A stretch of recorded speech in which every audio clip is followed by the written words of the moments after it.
Mais on a beau faire des films, faire tout ce qu'on voudra maintenant, tout ce qu'on fait, mais cette ambiance-là, je ne l'ai jamais plus retrouvée dans ma vie, hein, même pas quand je me suis marié, même pas, je veux dire, vous voyez, c'était cette ambiance qui avait le risque d'un côté, la joie de l'autre, c'était effrayant. Ben oui. Toujours, je pense à ça. Ça ne s'oublie pas, ça. C'est pour ça que quand je leur raconte, je lui avais raconté, raconte mamie, raconte. La joie, la liesse, les réjouissances, la joie de vivre, retrouver une vie normale, quoi. Le plus qui nous a marqué, c'est de ne plus voir les Allemands. Voilà. C'est au retour de prisonnier de mon mari. C'était la fête de la Trinité. Un seul souvenir de la libération, ben, je dois dire que c'est sur la place de la mairie, je pense. Avec le discours de Charles Lemoron, ça c'était vraiment beau, ça. Mais figurez-vous que quand mon mari est arrivé, mon fils, qu'il avait 8 ans, là, hein, il est allé sur ses genoux. Il est allé lui éclairer une cigarette. Et mon mari s'est mis à pleurer. Vous vous rendez compte? Parce que j'en ai toujours parlé. J'ai montré les photos.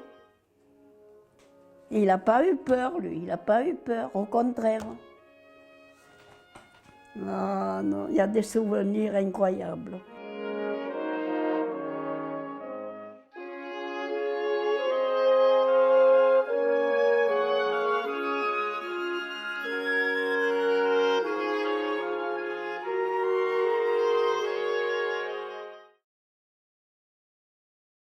Ben alors, moi, je suis né le 23 mars 1930 à Tarascon. Alors, je suis née d'ailleurs à Saint-Rémy le 22 juin en 16. Ce qui fait qu'à la Libération, j'avais 14 ans. Mon nom est Henri Nise. Je suis né le 26 novembre 1921 à Saint-Rémy, dans cette maison. Je m'appelle Miane, M-I-A-N-E, Miane, c'est le nom de famille, Roger en prénom. Et je suis né au moment de la pyramide le 25 août en 1924. Je suis né le 12 juin 1925. C'est bientôt, c'est le 4 aujourd'hui. Je suis née le 3 mars 1926. Mon vrai nom, c'est Joseph Honoré, parce que ma mère voulait m'appeler Laurent. Mais à l'époque, il fallait s'appeler toujours le nom du grand-père. Dans cette maison, je ne l'ai jamais quittée. Mon papa, c'était un Mathieu. Ma mère m'appelait Lolo et mon père, il m'appelait le gardien. Je suis né en 25. Et la guerre, c'est les 39 ? Oui, à partir de... J'avais 14 ans. Et au moment de la guerre, j'avais 16 ans, en 40. Je vais sur les 95 quand même. Il y en a qui me disent, ne te plains pas, tu n'es pas des plus malheureux. Il y en a qui sont gravataires, il y en a qui sont sur un fauteuil roulant. Toi, tu vas en salle de muscule, tu bois le pastis, tu fais la partie de pétanque. Il y a plus malheureux que toi. 14 ans, j'ai commencé à 14 ans. Et j'ai fait 4 ans de guerre. Moi, en 1944, 23 ans. Eh bien, mon nom de jeune fille, c'est Roumanie.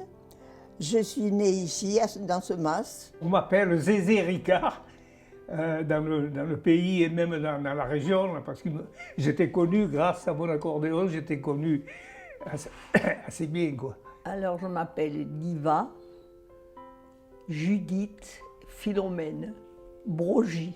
Et je suis née le 18 décembre 1919.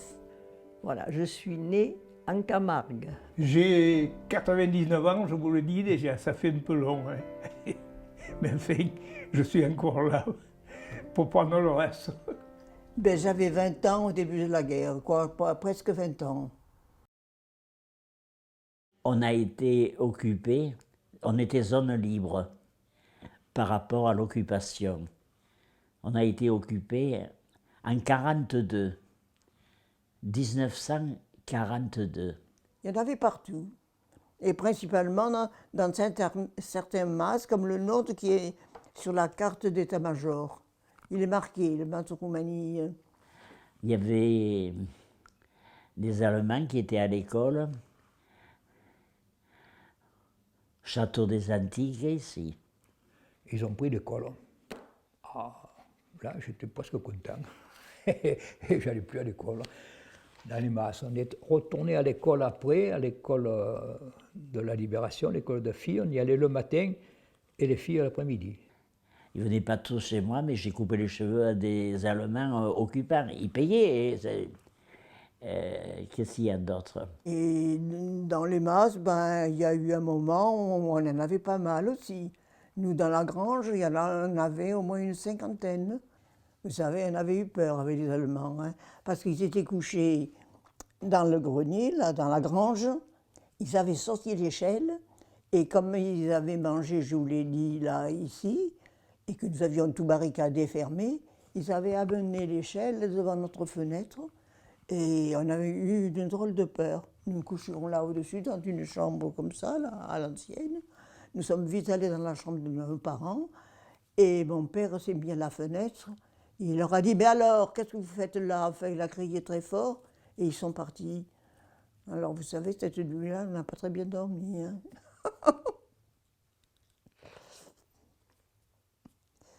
Eh oui, ça c'est du temps passé. Il disait couper les cheveux, il disait Arschneid. Ça veut dire couper. Arschneid, kurz. Il portait les cheveux courts, même très courts. La tondeuse montait assez haut. On a été occupés au château. Bon, il y a le château et la maison du régisseur. Il y avait des fours à pain. Et ils faisaient du pain pour toute la région, pour les Allemands, pour la commandante Tours. Et alors un jour, ils arrivent, l'Allemand, et lui dit à mon père, voilà, on va occuper le château, il va arriver une vingtaine de personnes qui seront jeunes. Il a été très honnête, et il a dit, voilà, vous avez une fille qui a 15 ans, ne la laissez pas, faites-la partir chez vos amis. Et je suis allée chez ses amis que j'ai parlé, que son fils voulait partir. Et je suis partie. On vivait sous le régime de Pétain. Il n'y avait pas de liberté, quoi. Il n'y avait plus... Pendant, pas 4 ans, mais pendant 2 ans, les Boches, là.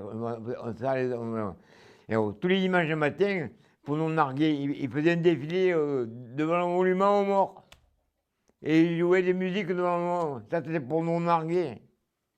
Tu as compris un peu? On faisait beaucoup de contrebande et ça passait bien. C'était curieux, on n'était pas contrôlé quand même. On avait déclaré qu'on avait 10 poules, mettons, il y en avait 14 ou 15 dans le poulailler. Ah, je vous ai raconté une bonne des poulaillers. Voilà qu'un jour, pour le ravitaillement de Marseille, on reçoit qu'on devait donner 2 douzaines d'œufs par semaine au ravitaillement.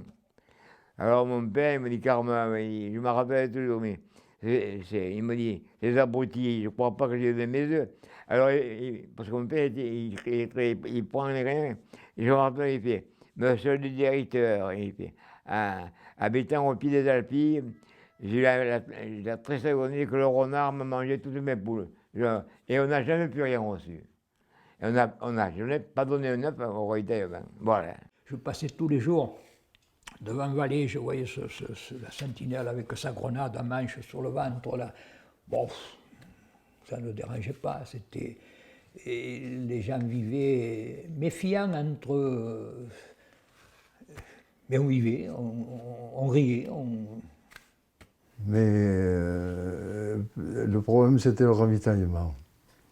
Au début, il n'y a pas eu de gros problèmes parce que il y avait des stocks que nous étions en pays de production. Puis tout de suite, ça a manqué et ça a été des problèmes de nourriture. Heureusement que les paysans, ils mangeaient à peu près normalement. Hein? Mais dans les villes, ils ont dû souffrir. Hein? Il y avait le petit train à l'époque de Tarascon et les gens de Montpellier, de Béziers venaient prendre ce petit train et puis on les voyait arriver dans les masses et on leur vendait quoi, ce qu'on avait, des haricots, Voilà comment ça se passait ça. Figurez-vous qu'on mangeait un pain tout noir Il fallait avoir faim, hein. Il y avait la restriction, là. Oh, pauvre, on mangeait. Alors, en vente libre, il n'y avait pas grand-chose. Bon, les fruits et légumes, les tomates et toutes choses comme ça. Et il y avait une chose, le sucre était rationné aussi. Il y avait une chose qu'on prenait mes parents de temps en temps, qu'ils appelaient le raisiné. C'était du jus de raisin concentré qui faisait comme du sucre, quoi. Ça se vendait, c'était libre. Le pain, alors les cartes de pain, elles étaient pointillées là. Et moi, quand je faisais les commissions, on en avait 7. Et la viande, c'est pareil. Alors il y avait des tickets. Alors le boucher, le ciseau découpé, on avait droit à tant. Et les enfants, alors ceux qui n'avaient pas 14 ans, j'étais classé, alors on était classé J3. Alors les J3, ils avaient droit à un peu de chocolat, un peu du lait, je crois, des choses comme ça, un peu plus que les aînés, quoi, voilà. C'est pour ça qu'on avait baptisé le Gros des Jardins, qui faisait 120 kilos, on l'a baptisé J3 parce qu'il était énorme. Enfin, c'était une blague. On mangeait un peu comme on pouvait. On se faisait amis avec le boucher, le boulanger, l'épicier pour avoir un minimum hors les cartes de rationnement, quoi. Il fallait faire la queue. Il y avait des fois, quand la chevaline qui était en bas de la mairie, là, alors on allait s'asseoir sur les bancs, sous les arceaux de la mairie, et le garde, quand il y en a un qui sortait de la boucherie, hop, il y en a un qui rentrait, chacun son tour. Il y avait, moi j'ai beaucoup de femmes qui étaient là, et moi j'étais petit, je faisais la queue parce que mes parents, ils se perdaient la matinée, quoi, ils avaient du travail. Et je prenais après la ration ce qu'on avait droit, ce qu'on m'avait recommandé de prendre. Et naturellement, c'était jamais des beefsteaks, c'était souvent de la daube ou des choses comme ça, quoi. Un tas de trucs, un tas de trucs. Il fallait s'organiser aussi. Et alors on mangeait un pain noir. Il n'était pas bon. C'était le cas de dire qu'on avait du pain noir, hein, là. Et il y avait, au même endroit où on faisait le bal clandestin, c'était la maison de Mistral Bernard, au jardin, là, qui est en grande, là, après chez nous, là, après la petite route des Ragues. Il y avait, comment il s'appelait, Tardieu le boucher. Il venait dans cette maison, on allait lui aider, il amenait une vache ou un taureau, il le tuait, il l'écorchait, il le dépaissait, là, c'était fait au marché noir. Il allait au Réal laver, on lui aidait à laver au Réal, laver les tripes, les choses comme ça, dans le Réal, qui était à l'époque propre que maintenant. Je me souviens qu'alors il nous donnait, quand on y allait aider, les tétines de vache. Ma mère les faisait arranger que c'était extra. Pendant la guerre. Maintenant, un jour, j'ai demandé au boucher, qu'est-ce que vous en faites? Il m'a dit, on les met dans les vol-au-vent, des trucs comme ça. 44, 43, je suis au bistrot, il y a la femme d'un collègue qui arrive au bistrot, la mère d'un collègue qui arrive au bistrot, et il dit, devant le magasin, ils avaient un magasin d'armurerie.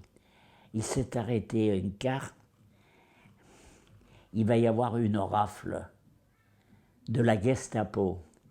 Et le problème était pour les jeunes qui devaient partir en Allemagne pour faire un service obligatoire. Moi, j'en ai été dispensé parce que j'étais dans l'agriculture et qu'il fallait nourrir tout le monde. Et mon père, il vient dans la cuisine, il me dit, ils y sont dans le magasin, c'est des types de la Gestapo. Il me dit, c'est pas méchant, c'est pour aller travailler du côté de Salène de Giraud, Sainte-Marie de la Mer. Il me dit, vas-y, il me dit, ça te fera des vacances, et puis ils vont pas te garder. Je l'ai écouté, mon père. C'est pas qu'il était collaborateur, loin de là. Alors je viens ici, je vois les types, je pars avec eux, et je vais au car qu'ils avaient pris de l'école, là. Mais là, ça n'a plus été pour aller travailler à Salène de Giraud, hein. C'était pour aller à Marseille, prendre un train spécial, si on peut dire, aller en Allemagne pour le STO, service du travail obligatoire. Oh putain, j'ai dit, tu n'es pas sorti encore.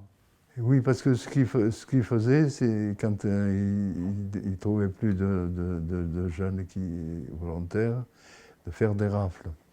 Et ils avaient choisi les établissements blancs parce qu'il y avait du personnel masculin et féminin. Alors nous sommes partis, tous les hommes, par la fenêtre d'un bureau qui donnait sur la voie ferrée. Et moi, je me suis caché dans le cabanon de mes tantes. Le soir, mon oncle Toto est venu avec des pliants et nous avons passé la nuit là jusqu'à ce que la vie reprenne son cours normal. Mon père, il est venu, et au directeur de l'opération, en somme, il lui a parlé, il n'était pas encore sous, sur le soir, il était impayé, ce mec. Et il lui dit, c'est lui qui tient le salon de coiffure, moi je suis âgé, il me rend service, si vous me le prenez, ça va. Il a eu un bon mouvement, le mec, je ne sais pas pourquoi. Il m'a lâché. Voilà le souvenir qui m'a le plus touché de l'occupation allemande, quoi. Comme distraction, ah ben peu cher, il n'y avait pas grand-chose. Hein. Si, il y avait, non, il y avait la radio. Alors là aussi, la radio, elle était cachée. La radio de Londres, et qui nous disait radio allemand, Paris, radio Paris est allemand, mais radio Paris est allemand. Ça, je m'en souviens. Bam, bam, bam, nous. Les Français parlent français. Paris ment, Paris est allemand. Ça, je me rappelle. Et c'était Robert Schumann qui, tous les soirs, il nous disait les événements. Et on écoutait doucement, il fallait. Oui, il n'y avait que la radio, là. Et mon frère, qui faisait danser avec son accordéon, il fallait se cacher aussi. José Ricard, c'était lui qui faisait l'accordéon, hein, pendant, il pourra vous le dire ça. Et il louait là, il y avait cette remise qui était grande, alors ben, ils annonçaient que ça se propageait par téléphone arabe, quoi, hein, les gens se le disaient les uns aux autres. L'entrée était payante pour les garçons, pas pour les filles, je crois, si je me rappelle bien. Nous, on était petits, on pouvait rentrer. Non, au début, j'étais tout seul. Et puis, on avait formé un petit groupe, là. Il y avait un dénommé Cabassu, Étienne Cabassu, alors il chantait, lui. Puis, il y avait un Coulon, oh, pétard. Ah, mais Thor, pas fort, Thor. C'était le premier batteur, c'est parce qu'il y en a eu d'autres après. Oui, Véran. Véran, au saxo, oui. Et au piano, il y avait Bonafous. Et moi, à l'accordéon, voilà. Et ça se disait dans Saint-Rémy, oh, il y a le bal au jardin, tout le monde descendait au jardin. Après, ils l'ont fait à la Galine, je ne sais pas où. Moi, au jardin, je savais que c'était pas loin de chez nous. Nous, on allait à pied promener, là, on n'était pas loin. On allait voir les gens qui dansaient, tout ça, c'était... Alors, il y en avait un qui faisait le guet, au cas où il arrive un Allemand, là, enfin. Et alors, de suite, quand il y avait quelque chose de suspect un peu, l'accordéoniste disparaissait. Et il demandait, mais l'accordéoniste, où il est? Alors, personne ne répondait. On disait, mais un accordéoniste, mais il n'y a pas d'accordéoniste ici. Et puis, l'accordéon était passé par la fenêtre derrière. Alors, ma foi. Il y avait de gros risques, hein, parce que s'ils étaient pris, ils étaient alors... José Ricard sautait, s'en allait dans les champs avec son accordéon pour ne pas abîmer son accordéon. Enfin, il vous le racontera, lui, ça c'est... Moi, j'avais une voisine qui me disait « Viens, viens ». Et moi, il vient un copain. Et alors moi, je dis comme ça « Mais tu y penses à ton mari, tu y penses qu'il est prisonnier. Et quand il va retourner, oh, elle me dit « Tu crois qu'ils vont retourner ?» Elle me disait ça, dites. Ben moi, je l'ai attendu.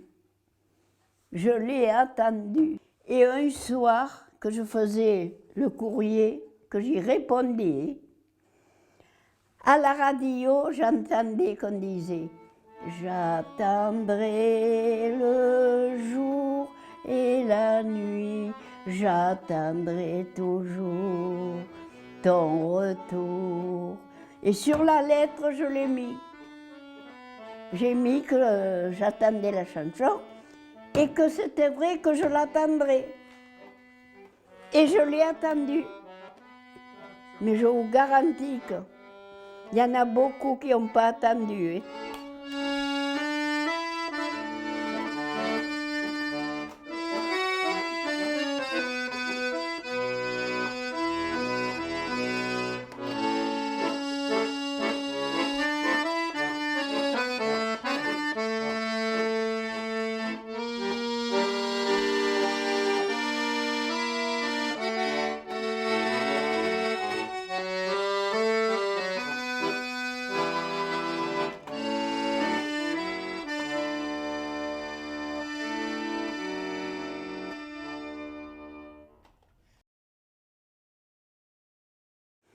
C'est là que je vous dis, il y a eu des Français qui ont vendu les Français.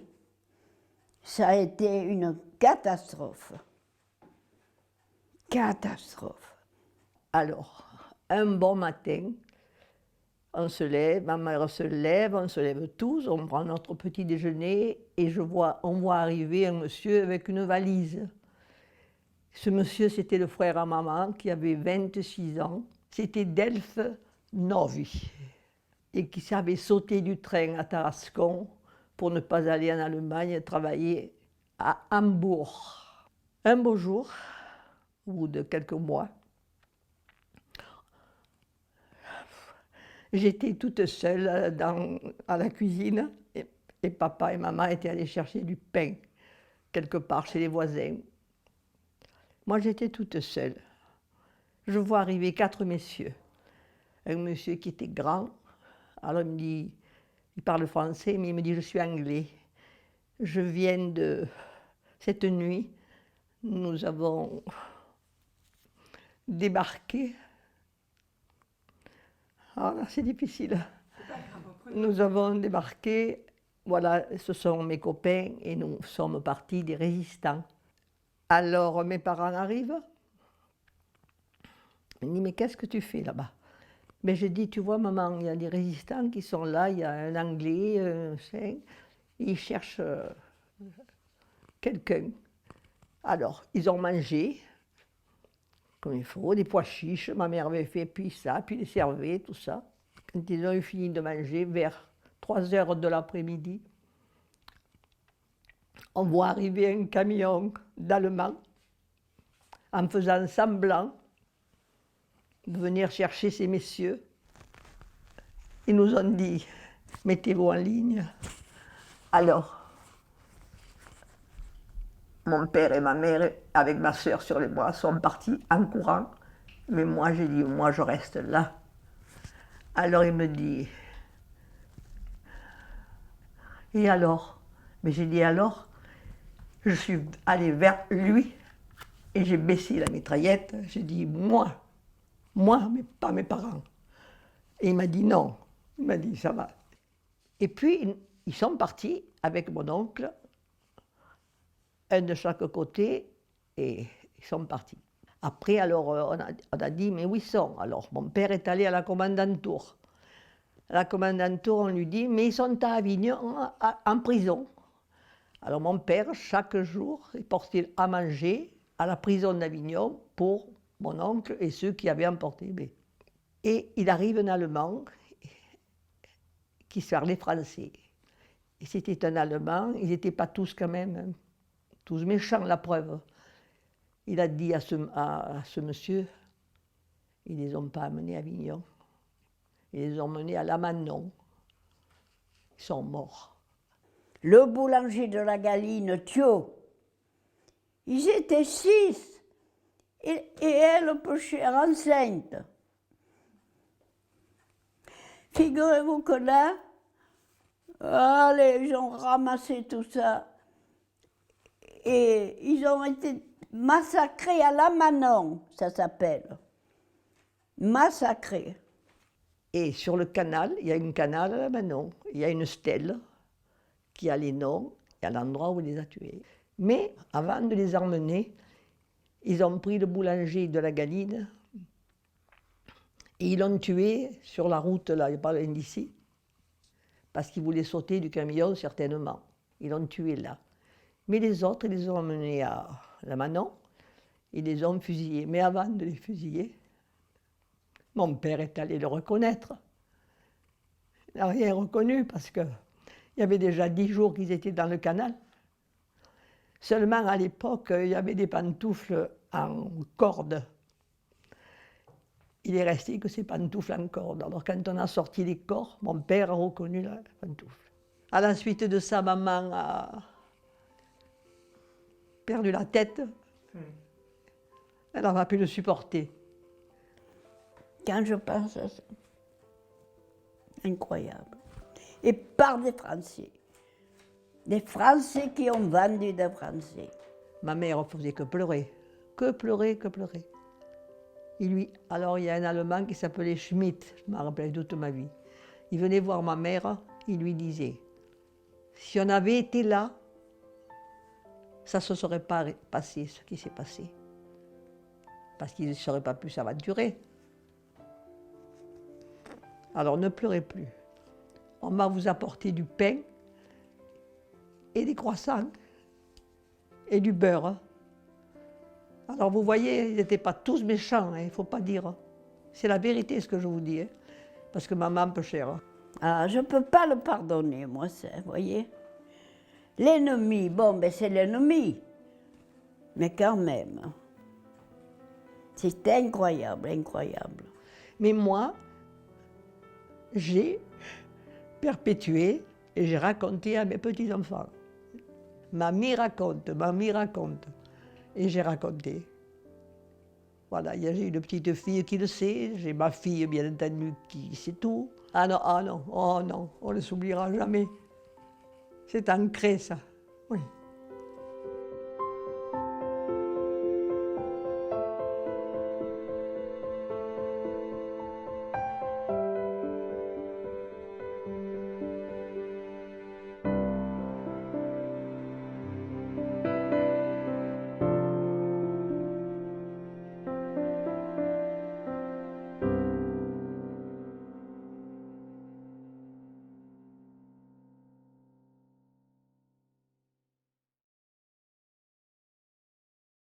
Quand ils ont commencé à partir, oui, on les a vus bien avant, bien quelques jours avant, on voyait qu'ils étaient pas tranquilles, quoi. Les avions de chasse tournaient sans arrêt, les avions américains. Il y a eu ces camions qui s'étaient remisés chez nous, qui ont été mitraillés. Il y a eu qui avaient fait sauter le dépôt de munitions. Mon parent il me disait, toujours mon père, qu'il avait fait la guerre, il disait s'ils font ça, c'est qu'ils s'en vont, ils ne vont pas rester. À Fontvieille, oui, le dépôt de munitions de la marine, hein, qui existe toujours d'ailleurs. Alors, je me rappelle que tout a tremblé. Là. Vite, vite, mon père et ma mère, on était au fond de ce côté qu'il n'y avait pas de demande à mettre de ce côté-là, de tous les rochers. Et c'est là que mon père disait non, il n'y a pas besoin d'une tranchée, ils s'en vont, ils ne vont pas faire la guerre, il n'y a pas besoin de tranchée. Donc, tu as eu ça d'un coup, le ciel s'était embrassé de rouge, c'était dans les. C'était le début de la nuit. Et à ce moment-là, on bombardait. Alors il fallait se lever la nuit et aller se cacher dans les ruisseaux, dans les fossés. Il y avait l'alerte. Dans tous les mas, on avait des tranchées. On avait fait des tranchées pour se réfugier, parce qu'on ne savait pas comment ça allait se passer, s'il y avait des combats ou pas. Mais ma mère tenait à sa tranchée. Alors mon père il faisait la tranchée en provençal, hein, parce que là c'était tout en provençal. Il disait toujours, 4 ans que j'ai vécu là-dedans, maintenant il faut que j'en fasse une, enfin ça le faisait. À la fin, il y a un Allemand qui lui dit, au moment où, vous savez, où il y avait la débâcle, il s'en allait. À un moment donné, il lui dit, Monsieur Bourgie, ne venez plus le matin. Ils sont fous, laissez. Eh bien, il a été gentil, oui. Ils avaient pris n'importe quel moyen, vous savez, les bicyclettes, d'attelage, n'importe quoi, pour s'enfuir. Ce qui fait que on avait craint le pire, mais il n'y a pas eu de combat. Ils sont partis comme ça. Ils ramassaient tout ce qu'ils pouvaient. Et alors, mon voisin, c'était mon parent même, c'était un cousin, il arrive, il me dit, il y a la débâcle, ils prennent tout, les bicyclettes, tout. Nous avons appris qu'il y avait eu un débarquement cavalaire. Et là, tout de suite, nous avons pensé que ça aurait des conséquences sur la vie pour nous. Premièrement, les Allemands, qui ont été plus nerveux, qui partaient. Alors moi, j'avais ma bicyclette dehors. Ils vont te la prendre.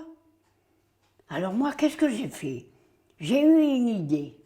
Et il y a eu des bombardements sur Tarascon, sur Arles, sur Avignon, très, très importants. Ils faisaient le tour, Istres, les voies de chemin de fer, Orgon, le pont de Bompin, Avignon et Tarascon, et puis sur Arles. Ils volaient à 3000 mètres, paraît-il. Et de 3000 mètres, pour viser une gare, ils mettaient un peu large. C'était... je l'ai dégonflé. J'ai dégonflé les roues, et quand ils sont arrivés, capoute, ils l'ont pas prise. Incroyable, incroyable. Ils l'ont pas prise, dites, parce qu'on l'avait dégonflé. Oh non, un tas de trucs, un tas de trucs. Et puis, il y a une chose qui est extraordinaire aussi. C'est le 15 août, l'après-midi du 15 août. Il y avait. C'était férié, quand même, ce jour-là, pendant la guerre. Et vers les 3 heures de l'après-midi, au jardin, hop, putain, on voyait alors. On voyait de la fumée qui montait sur Saint-Rémy. Aïe, aïe, aïe. Alors, ma mère n'était pas là. Mon père, on avait pris les bicyclettes, on était parti voir. Toujours pareil. Il y avait, parce que les Allemands, ils avaient plus de ferraille pour charger leur essence. Donc ils mettaient leur essence dans des fûts en bois. Le camion, il avait manqué son virage, il s'était renversé devant le café de la Bourse. Et les nourrices de Sens avaient roulé, je ne sais pas si vous avez vu la salle, la boîte de nuit, c'était en contrebas. Les nourrices de Sens avaient roulé là, ça avait pris feu, c'était une remise d'expéditeur, les emballages tout brûlés.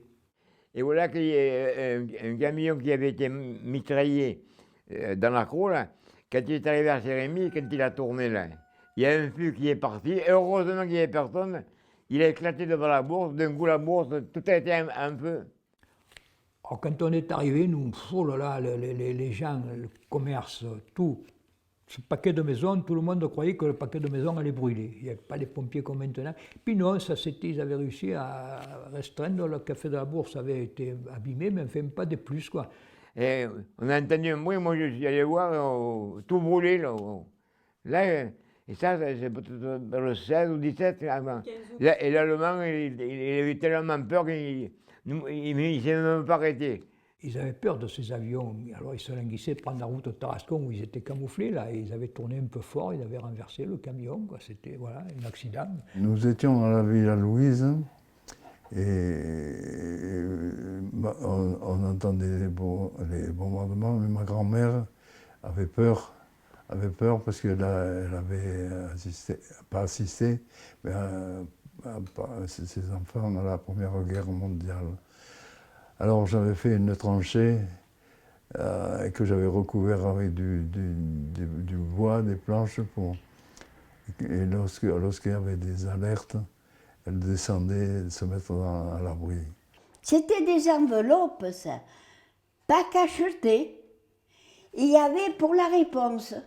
Et un jour, je reçois un courrier qui m'écrit en provençal pour que l'ennemi ne comprenne pas.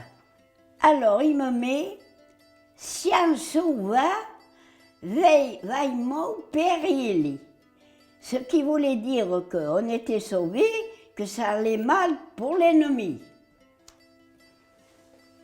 Vous vous rendez compte? Voilà. Et le jour du 24, qu'on s'attendait depuis quelque temps, on s'attendait à la libération. Alors mon père, tous les jours, montait en ville. Alors là, moi, ce souvenir, on voit arriver mon père l'après-midi, là. Quand je vois le Tour de France, que je vois les coureurs qui gagnent l'étape, qui lèvent les bras, je vois mon père, son vieux vélo, son billot devant, là, qui arrive. Il avait levé qu'une main quand même, lui. Qui arrive, ça y est, on est libérés. Ah putain, alors là, les voisins, ma mère s'embrassait avec les voisins, tout le monde content. Ça avait terminé, on avait fait, ils dansaient quoi, on avait fait une espèce de farandole. Je les avais vus contents pour des baptêmes, pour des mariages, mais jamais comme ça. Ma mère avait les larmes aux yeux, dans le rire, dans son... à 14 ans, là, ben, je dansais comme tout le monde, on riait avec ma soeur qui était plus jeune, et l'autre l'aînée, avec les voisines, tout ça. Et là, j'étais parti dans Saint-Rémy, la rue, la place de la République, la mairie, c'était plein de monde qui promenait, les gens, alors... se rencontrer, s'embrasser, mais moi je comptais voir des véhicules américains, des camions, mais il n'y avait rien, ils n'étaient pas arrivés, c'était simplement là,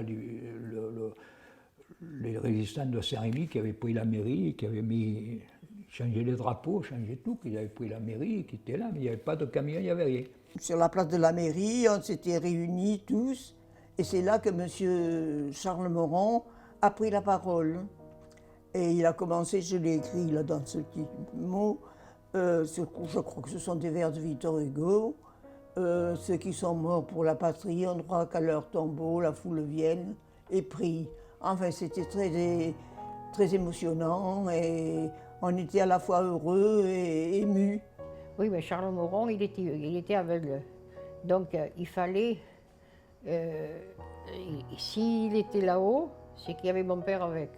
Parce qu'il n'acceptait pas de quelqu'un d'autre qu'on lui dise fais ci ou fais ça. Il avait une confiance totale, c'était deux grands amis, il avait une confiance totale à mon père. Si mon père lui dit Charles, j'ai besoin que tu me fasses telle et telle machine, il le faisait, parce qu'il savait que mon père le faisait.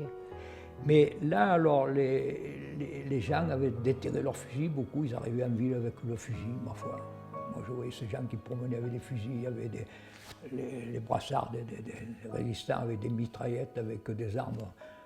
Les fusils de chasse, ils sont tous sortis de partout.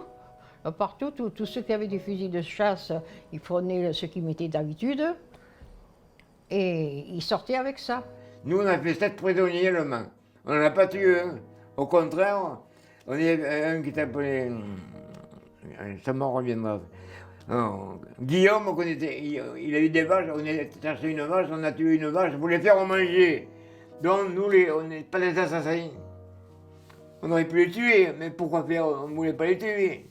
Les jeunes avaient fabriqué, avaient fait les fusils pas de Fernandel, d'Hitler. Avec de la paille, des vieux pantalons, et ils avaient bien fait les moustaches, ça y ressemblait beaucoup là. Ils avaient fait le tour de ville avec ça, bientôt ils s'amusaient comme ça. Et puis ils l'ont pendu. Alors à l'église, il y avait 2 réverbères. Il avait pendu là, et moi j'étais toujours pareil, je venais voir ça. Ils allaient le brûler comme on brûle quand même pour Mardi Gras. Et là, il y a un homme qui était sorti de la foule. Oh, attendez, mes bottes. Effectivement, il y avait des bottes en cuir qui étaient à l'époque, c'était quand même une grosse valeur. Il était allé sauver ses bottes et ils avaient brûlé les fusils d'Hitler là. Et c'est qu'après, au bout du 3e camion qui avait passé, là, qu'on venait d'applaudir tout, qu'on entend ces huées, cette foule qui huait, qui sifflait. On était au boulevard Gambetta, où ça se passait devant le café Riche, tout ça là. Moi, ça a été bizarre parce qu'il y a eu un sentiment général de méfiance et de vengeance contre toutes les personnes qui avaient travaillé ou qui avaient collaboré avec les Allemands. Mais il faut dire qu'après, il y en a ils ont arrêté les miliciens de Saint-Rémy. Et il y en a qui voulaient, parce que de partout, Château-Renard, quand on portait les miliciens, on les fusillait. Et nous, à Saint-Rémy, la majorité a été pour ne pas les tuer. Les miliciens, c'était un organisme créé par les gens qui soutenaient Pétain, et c'était pour lutter contre la résistance. Et au moment de la libération, ils ont eu très peur. Hein. Alors ils se sont cachés derrière la mairie dans une espèce de, comment dire, pas de cave, mais je ne sais pas si ça existe toujours, ça. Alors ils nous ont fait un genre de référendum pour voir un peu ce qu'on en pensait. Et moi, j'ai dit, moi, s'ils n'ont rien fait, il y a assez de morts comme ça, même que j'ai que 20 ans, j'ai pas voté, mais enfin, j'ai dit, moi, je ne suis pas d'accord. Voilà. Et c'est là que mon père disait aux jeunes, ne faites pas les idiots, il y en a beaucoup qui n'ont rien fait, vous ne les tuez pas. Ça je m'en rappelle, parce que j'ai dit, mais pourquoi tu veux qu'ils les tuent? Ah mais il me dit, tu vois pas, on les monte, et ceux qui les montent, ils n'ont rien fait pendant la guerre. Ah ça, je m'en souviens, alors là, parce qu'alors, il avait une colère. Oh, je ne l'avais jamais vu comme ça. Et la foule qui était là, vous savez, la foule, ce que c'est une fois partie, on ne la tient plus, quoi. C'est terrible, même. Et alors, tous les résistants venaient devant la porte, leur crier, enfin, mille insultes, les menaçant de tout. Et il a fallu la sagesse de M. Moron pour venir les calmer un petit peu. Et Saint-Rémy, je crois bien que il me l'a toujours dit, papa, que c'était un des pays où il y a eu le moins de morts ce jour-là. Alors on les a fait sortir Et on les a emmenés en prison à Arles pendant quelque temps. Voilà, c'était une chose réglée, ça. En tout cas, ce que je me souviens, vous savez qu'il y a eu des collaboratrices. Alors, à la Libération, on les a tendues, celles qui allaient avec les Allemands. Les femmes qu'on transportait dans la ville sur une charrette, à demi dévêtues, et on leur avait coupé les cheveux, enfin le crâne nu. Mais il y en a une que comme elle collaborait et qu'elle se montrait de partout en disant « Moi, je peux vous faire partir en Allemagne ». Elle était le beau manteau en fourrure. Et on l'a descendue, celle-là, la Libération. Elle avait eu des relations un peu trop aimables avec l'occupant. C'est la seule qu'on a descendue, au canal, elle est là, au canal. Je trouvais ça un peu triste, mais j'avais trouvé que de collaborer comme ça avec les Allemands, enfin de cette manière, c'était pas très bien non plus. Hein?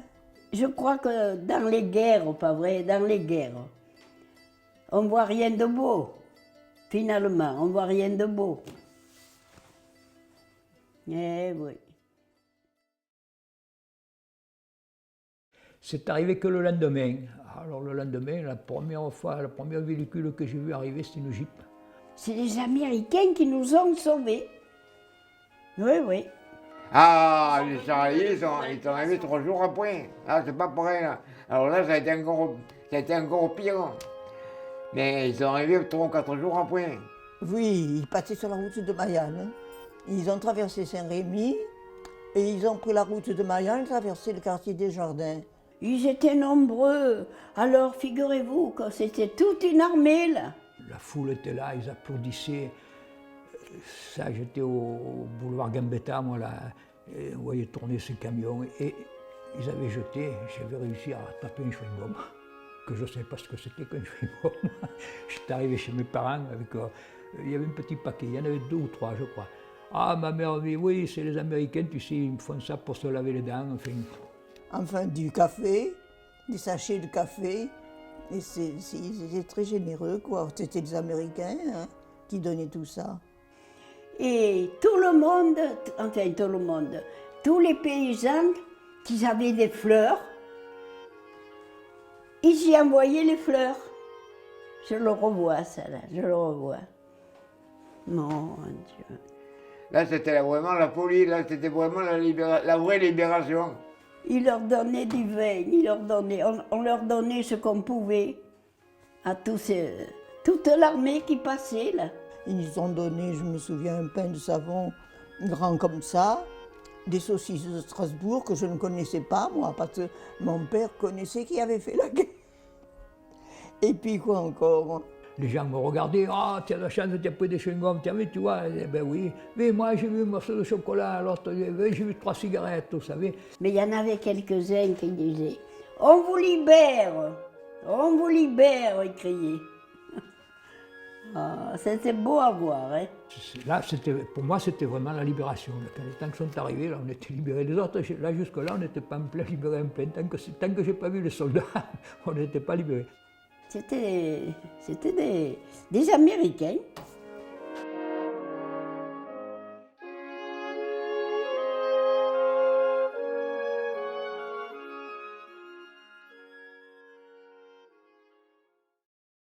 Et comme je voyais que je ne pouvais rien faire sur place, je me suis dit, mais c'est peut-être le moment de partir avec les Français. Ils sont arrêtés, alors l'armée avait mis bas de la traversée du Réal chez Chabanier, où il y avait Noailles, l'ambulancier. Ils avaient fait un bureau là, et les jeunes sont allés là, se sont engagés. Alors, ils mettaient leur initiale, leur nom, tout. Ils s'engageaient pour la durée de la guerre. Il y a eu d'autres amis qui sont venus, comme Mendes, ou Vallée, ou Robert Leroy. Je suis le dernier, il ne reste plus. Ils ont monté dans les camions. Alors ce convoi là n'est pas parti sur Tarascon, il est parti, ils ont resté quelques jours au mas du juge à Mayenne. Tout de suite, il a pris mon engagement et j'ai été nommé dans un régiment d'artillerie. Je repartais, c'était une autre vie. Alors il y en a qui ont remonté le Rhône, ils s'étaient partagés, il y en a qui ont remonté le Rhône sur la rive gauche, d'autres sur la rive droite. Là. Mais en passant par l'Ardèche, pour arrêter les troupes allemandes qui repartaient pour rejoindre le nord. Et là, ça a été fini, quoi. On avait dit au revoir quoi, quand leur tank est arrivé leur tour de passer. Quand ils avaient embrassé mon père, ils avaient embrassé, et merci, au revoir. Et nous avons défilé à Paris. C'était la première fois que je montais à Paris.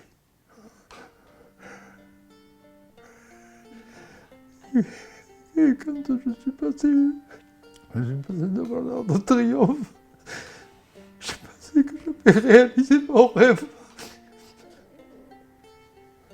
Et le général de Gaulle est venu décorer notre étendard de la Croix de la Libération.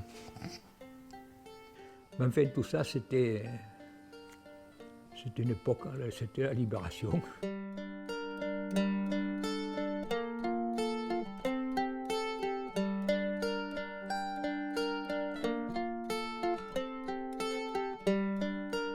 Aux jeunes d'aujourd'hui, mais je leur dirais d'être d'abord, premièrement, d'être correct. Profiter au maxi de la vie, quoi. D'être correct et de respecter, le respect. Ben moi, je pense qu'il faudrait voir l'avenir en s'aidant les uns les autres. Aux générations qui n'ont pas connu la guerre. De vivre au moins en paix et souvent pas de haine. La haine, c'est terrible. Je peux vous dire que je suis pour l'Europe, enfin, si c'est possible. Je suis pour l'union des peuples. Ah, pour les jeunes de maintenant, eh ben, il faudrait qu'ils se rappellent tout ce qui s'est vu, tout ce qu'on a fait pour essayer de ne pas recommencer. Et qu'on cultive un peu le souvenir de ces choses pour essayer que les jeunes se rendent compte de ce qui s'est passé.